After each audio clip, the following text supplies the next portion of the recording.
você abre, procura, busca. Eu quero glorificar Deus, engrandecê-lo, exaltá-lo, bendizê-lo por sua graça, bondade e misericórdia, porque dele, por ele, para ele são todas as coisas. Sem ele nada podemos fazer, por isso tributo a ele todo louvor e adoração. Glória a Deus. Se você concorda comigo, cante comigo assim: não há Deus,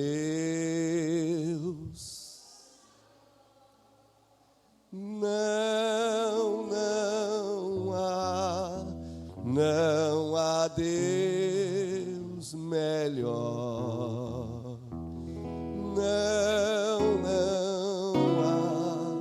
não há Deus tão grande, aleluia.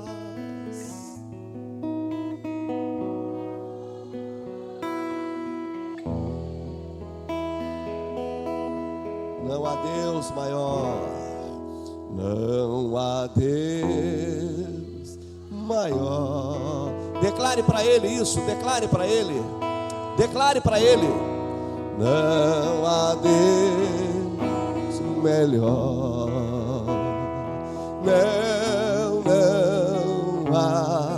não há Deus tão grande, aleluias, oh aleluias,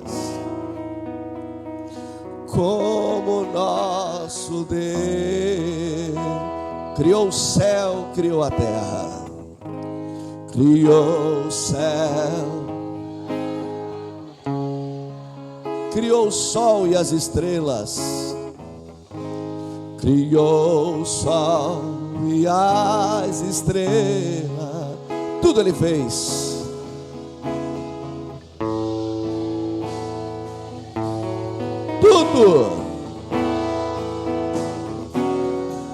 Tudo formou, tudo formou. Para quê? Para o céu, para o seu louvor,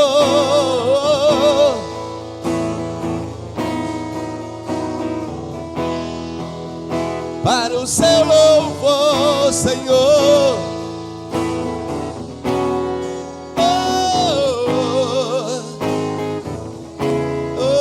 Para o céu, louvor. Oh, que coisa linda, irmãos. Não há Deus, e nunca houve, nunca haverá. Não há Deus,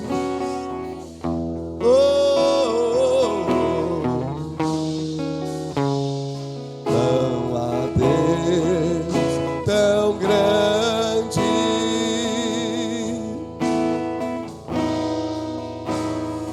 como nosso Deus. O criou, aleluia,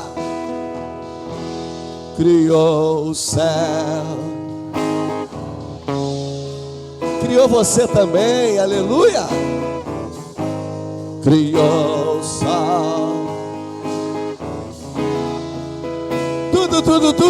tudo ele fez.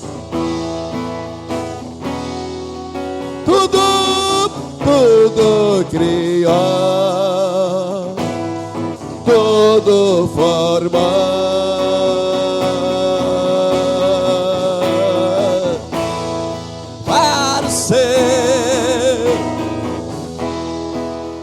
Para o seu louvor,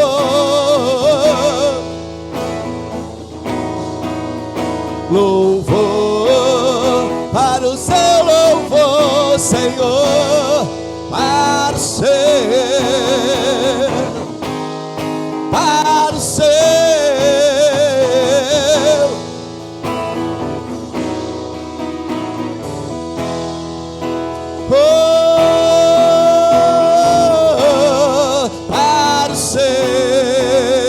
louvor,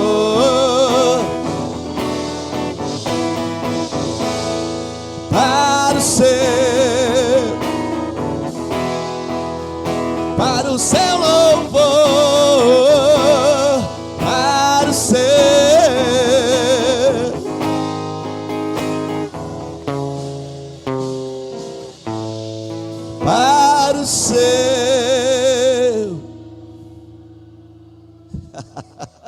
Aleluia.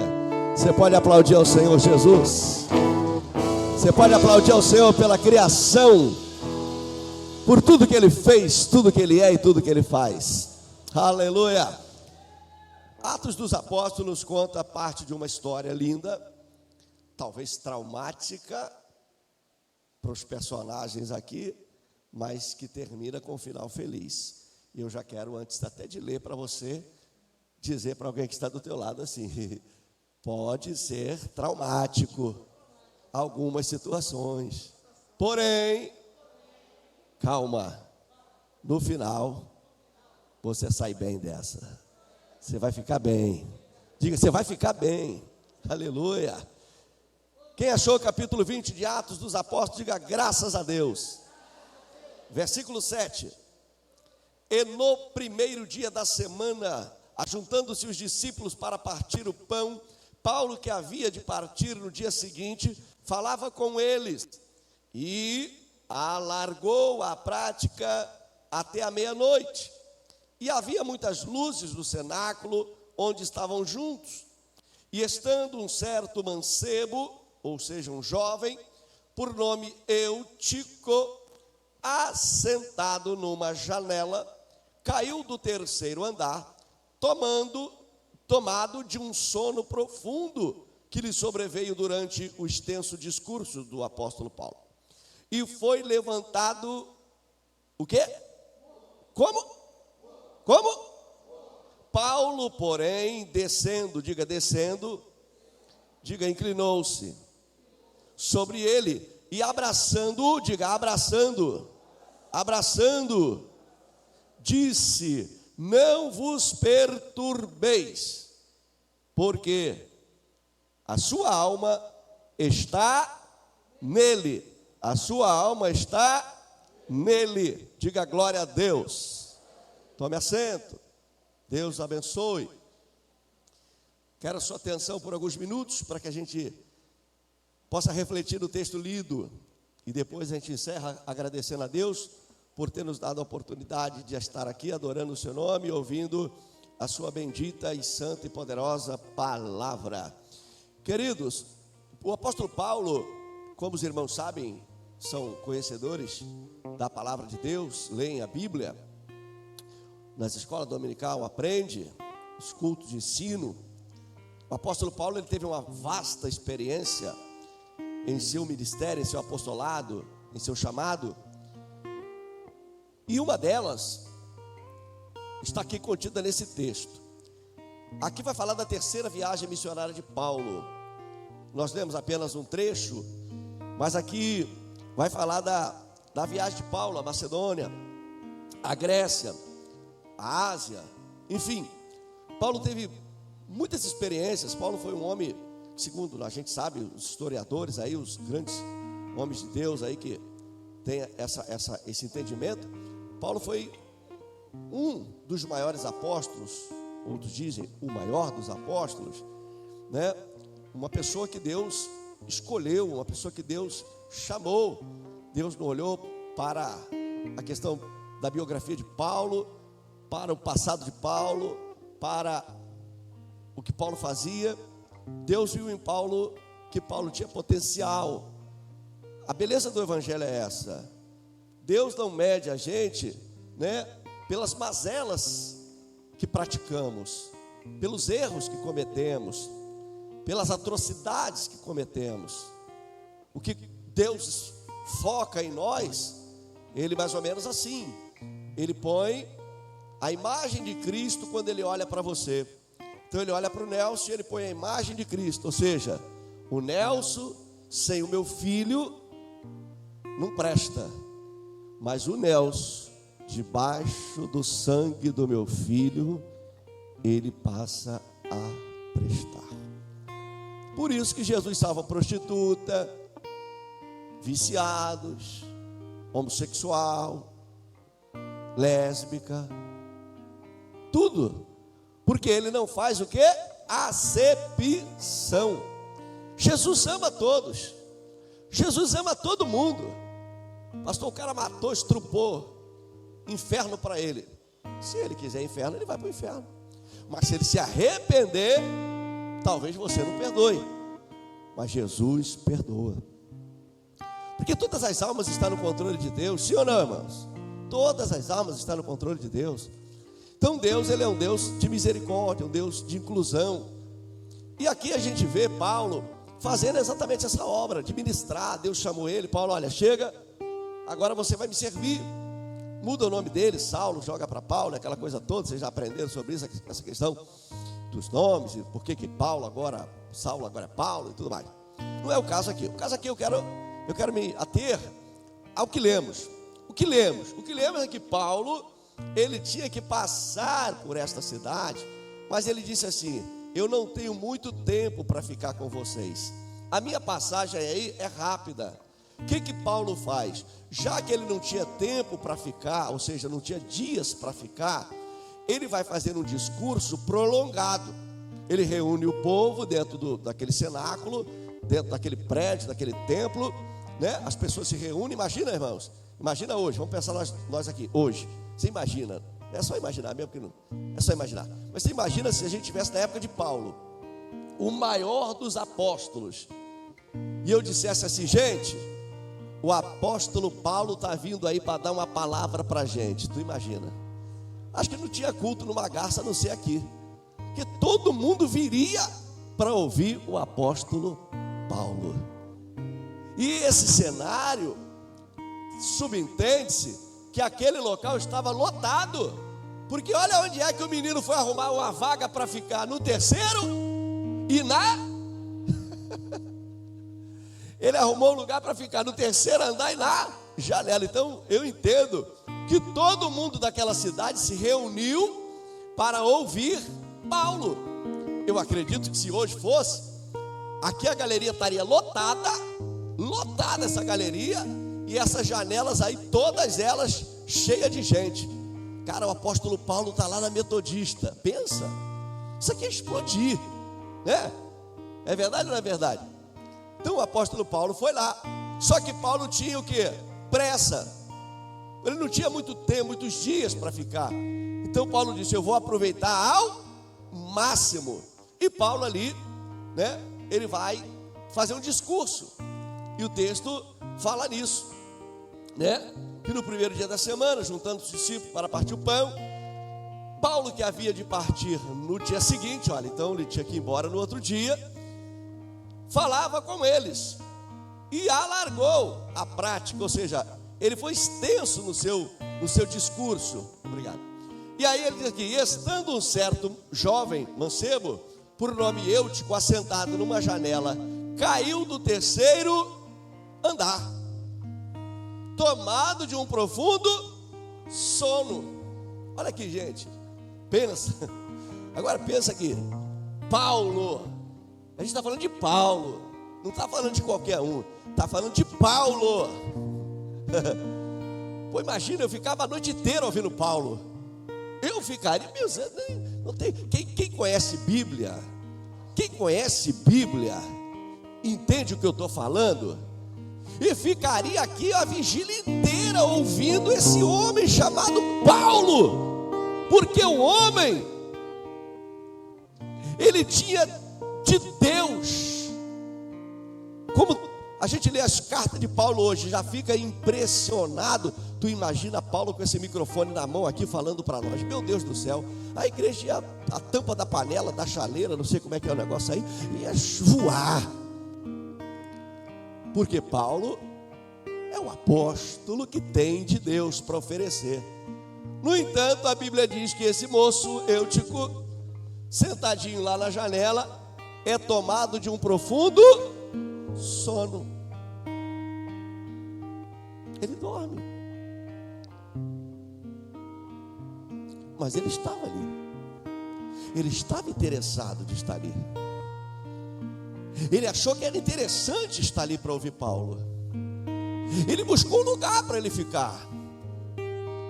Ele achou um lugar no terceiro andar. E ele estava na janela. Agora veja, que o texto é lindo. Ele estava na janela. Ele poderia ter dado esse mesmo profundo sono e tinha duas situações: ele podia cair para dentro ou cair para fora. Sim ou não?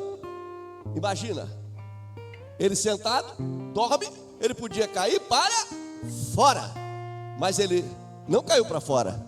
Pastor, mas não está escrito que ele caiu para dentro. Mas então vamos analisar o texto. A Bíblia diz que quando Paulo discursa, o cenário era de muitas lâmpadas, era muito claro, ou melhor, de muita claridade, que naquela época não tinha lâmpada, mas a claridade das tochas acesas, das candeias, daquelas coisas, era grande, e era meia-noite. E eu não vou entrar aqui nesse detalhe, porque esse detalhe aqui daria uma margem para mim também falar sobre a questão. Esse negócio de perto da meia-noite, você vê que meia-noite lá, na parábola das 10 virgens, eu não vou entrar por essa questão de meia-noite, mas tu vê que meia-noite, a Bíblia diz que houve um clamor dizendo: aí veio o noivo. Como é que estavam as virgens? Como é que elas estavam? Dormindo. Dormindo. Perto da meia-noite elas estavam dormindo. Esse moço aqui, próximo à meia-noite, deu sono e dorme. Em um discurso de Paulo, em uma mensagem de Paulo. Deixa eu falar rapidinho sobre aqui essa questão do rapaz. Quem entre nós, quantos de nós, melhor dizendo, já não tivemos essa mesma posição? Uma mensagem poderosa, o pregador cheio de Deus, e parece que você está dormente. Quem já passou por isso aqui?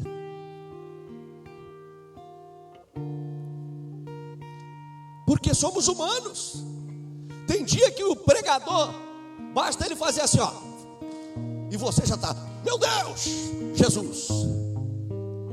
Basta ele soprar no microfone, você já está. É ou não é? Mas tem dia que ele sopra o microfone, come o microfone, chuta o microfone, e você está assim, ó. Parece que nada entrou no teu coração. Parece que nada te alcançou. Sabe por quê? Olha para o seu irmão da direita e da esquerda aqui. Sabe por quê? Porque você simplesmente é humano. É um ser humano. Mas onde é que estava Eutico? Eutico estava no meio dos crentes. Eutico estava no templo. Eutico foi para assistir o culto, a mensagem, adorar. Mas ele dorme. E quem dorme perde o controle de si mesmo, sim ou não? Quem dorme perde o controle de si mesmo, sim ou não? Quem dorme perde o controle de si mesmo. Quando ele dorme, a Bíblia diz: ele caiu. Ele caiu. Por que a gente cai? Vamos espiritualizar agora. Quando é que a gente cai espiritualmente? É quando a gente, espiritualmente, não estou falando desse sono aqui que deve. Quando a gente, por exemplo, Davi, enquanto ele estava na frente de batalha, envolvido com a batalha, ele não dormiu e nem caiu. Mas um dia ele disse assim: não vou na batalha hoje não, vou botar os meus homens para ir. E ele ficou no terraço. E no terraço ele dormiu. Dormiu ou não dormiu? Ah, de repente você diz assim: não, pastor, o texto não diz que ele dormiu não. O texto diz que ele estava muito acordadinho. Tão acordadinho que ele olhou lá para aquela mulherzinha lá, sentiu firmeza nela e ó, pegou.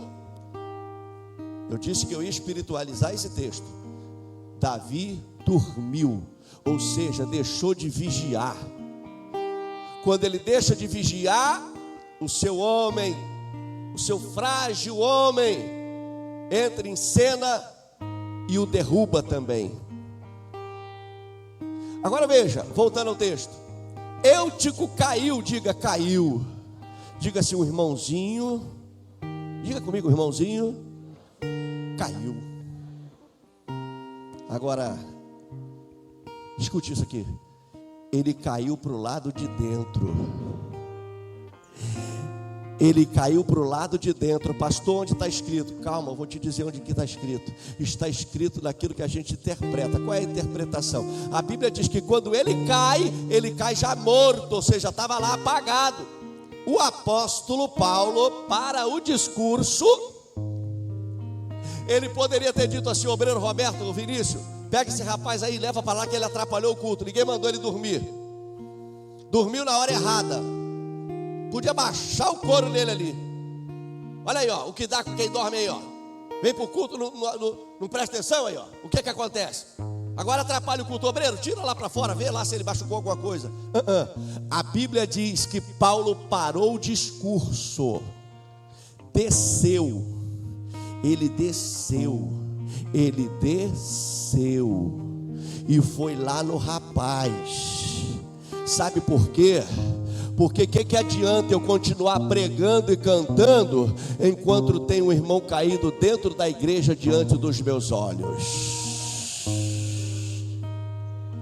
Que adianta você estar com essa perninha cruzada, bonitinho, cheirosinho, com essa camisa bonita, tocando alegremente? Eu aqui com o microfone, com esse fundo musical maravilhoso, enquanto tem um irmãozinho caído ali dentro da igreja. Para muitos de nós o problema é dele, sim ou não? Para muitos de nós não vigiou, sim ou não? Para muitos de nós o cara deu mole. Paulo não. Paulo disse: se eu continuar o discurso, vamos supor, né, para as 99 ovelhas que estão aqui, e não socorrer a ovelha que está caída, para mim não adianta de nada. Para tudo e eu vou lá atender o rapaz. Quem está pegando aqui? Quem está pegando a ideia? Então olha para o teu irmão e diga assim: se tiver que parar de cantar, de pregar, de dar o estudo bíblico para socorrer o irmão que está caído, faça isso, porque Deus vai se alegrar com a tua atitude. Quando ele cai, o problema não é mais dele. Quando ele cai, ele está morto, ele não tem mais o que fazer. Então se ele caiu, ele precisa de alguém que chegue lá e o levante. Paulo desceu, foi lá no menino que estava caído, e a Bíblia vai dizer que Paulo chega lá e faz assim mais ou menos: levanta, é isso? Hein? Paulo chega lá e fala assim: ô dormente, você não estava prestando atenção no culto, agora caiu, foi isso? A Bíblia diz que Paulo se inclina. Pastor, mas ele era apóstolo, a patente dele era grande. Mas ele disse: se o meu Jesus estivesse aqui, o meu Jesus não faria diferente disso. Se o meu Jesus foi capaz de se inclinar para lavar os pés de Pedro, quanto mais levantar uma alma caída. Orei, Jomaia, ó glória. Então o que é que Paulo faz, pastor? Vem cá você, vem cá menino, vem cá. Você está dormindo? Tadinho, está dormindo, vem cá. Ele vai acordar. Vem cá. Vem cá, meu filho, vem cá, você é bom nisso, vem cá. Obedece, vem cá. Isso, vem cá. Vem cá que você vai receber a vitória agora. Deus te escolheu, não foi à toa não. Vem cá. Esse é teu filho da Cristina ou não? Então, ele é bom nisso, rapaz. Vem cá, filho. Você é bom nisso que eu sei. Deita aí. Isso, menino. Deita não, fica ajoelhão, deita. Isso. Tira um soninho. Deita, então deita, só um pouquinho. Eu vou te levantar já. Isso, menino bom. Ele caiu. Ele estava dormindo. Aí a igreja podia dizer assim para ele: estava desligado. Não é isso? Estava ali desligado. Paulo não. Paulo disse assim: ele estava ligado, só que ele é frágil, ele é fraco, ele precisa de ajuda. Ele não precisa que ninguém pegue ele pelos pés e pelas mãos e jogue lá fora. O que é que Paulo faz então? Paulo se inclina. Paulo abraça e Paulo diz: levanta. levanta, levanta. O Senhor te devolve a vida, o Senhor te devolve a vida, o Senhor te devolve a vida. Levanta, Ele deu um abraço. Fique de pé, por favor. Fique de pé, por favor. Oh, glória. Estamos em tempo de pandemia. Ninguém pode apertar a mão, ninguém pode chegar perto, ninguém pode abraçar, mas você vai quebrar protocolo aqui. Você vai quebrar protocolo. Você está de máscara, não está? Aleluia. Então você vai agora, aleluia, olhar para uma pessoa do teu lado, respeitosamente, e vai dizer para ele: você pode até cair, mas se depender de mim, eu vou te abraçar. Então você pode dar um abraço nessa pessoa e dizer: levanta, porque o Senhor te dá vida, o Senhor te dá vida. Oh, aleluia. Oh, caído você não vai ficar, caída você não vai ficar. Eu vou até fazer um desafio maior agora. Obreiro, obreira, servo, serva de Deus, olha aí ao teu redor, olha aí ao teu redor, vê se tem alguém que Deus querido, aleluia, Ele te orienta para dar um abraço. Você já abraçou quem estava do teu lado, mas dá uma olhadinha, aleluia, para trás, para frente, vê se tem alguém que você sinta no teu coração de lá e dá um abraço nela e dizer: você não vai ficar